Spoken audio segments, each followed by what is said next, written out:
3 ಮತ್ತು 4. ಅವ್ಯಕ್ತವಾದದ್ದು ಇಂದ್ರಿಯಗಳ ಗ್ರಹಿಕೆಯನ್ನು ಮೀರಿದ್ದು, ಸರ್ವವ್ಯಾಪಿಯು, ಬದಲಾವಣೆ ಇಲ್ಲದ್ದು, ಧ್ರುವವಾದದ್ದು ಮತ್ತು ನಿಶ್ಚಲವಾದದ್ದು. ಇದು ಪರಮ ಸತ್ಯದ ನಿರಾಕಾರ ಪರಿಕಲ್ಪನೆ. ಇದನ್ನು ಎಲ್ಲ ಇಂದ್ರಿಯಗಳನ್ನು ನಿಯಂತ್ರಿಸಿ ಎಲ್ಲ ಜೀವಿಗಳ ಹಿತವನ್ನು ಬಯಸುತ್ತಾ ಸಂಪೂರ್ಣವಾಗಿ ಪೂಜಿಸುವವರು ಕಡೆಗೆ ನನ್ನನ್ನು ಸೇರುತ್ತಾರೆ. ಅನುವಾದ 5.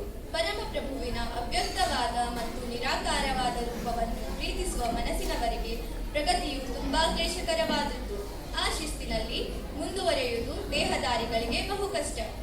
ಅನುವಾದ 6 ಮತ್ತು 7.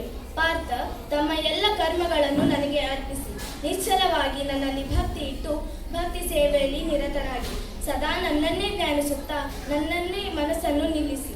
ನನ್ನನ್ನು ಪೂಜಿಸುವವರನ್ನು ನಾನು ಹುಟ್ಟು ಸಾವುಗಳ ಸಂಸಾರ ಸಾಗರದಿಂದ ಶೀಘ್ರವಾಗಿ ಉದ್ಧಾರ ಮಾಡುತ್ತೇನೆ. ಅನುವಾದ 8. ದೇವೋತ್ತಮ ಪರಮ ಪುರುಷನಾದ ನನ್ನಲ್ಲಿ ಮನಸ್ಸನ್ನು ನಿಲ್ಲಿಸು. ನಿನ್ನ ಬುದ್ಧಿಯನ್ನು ಸಂಪೂರ್ಣವಾಗಿ ನನ್ನಲ್ಲಿ ತೊಡಗಿಸು. ಸಾಕು, ನಿಸ್ಸಂದೇಹವಾಗಿಯೂ ಇದರಿಂದ ನೀನು ಯಾವಾಗಲೂ ನನ್ನಲ್ಲಿ ವಾಸಿಸುವೆ. ಹರಿ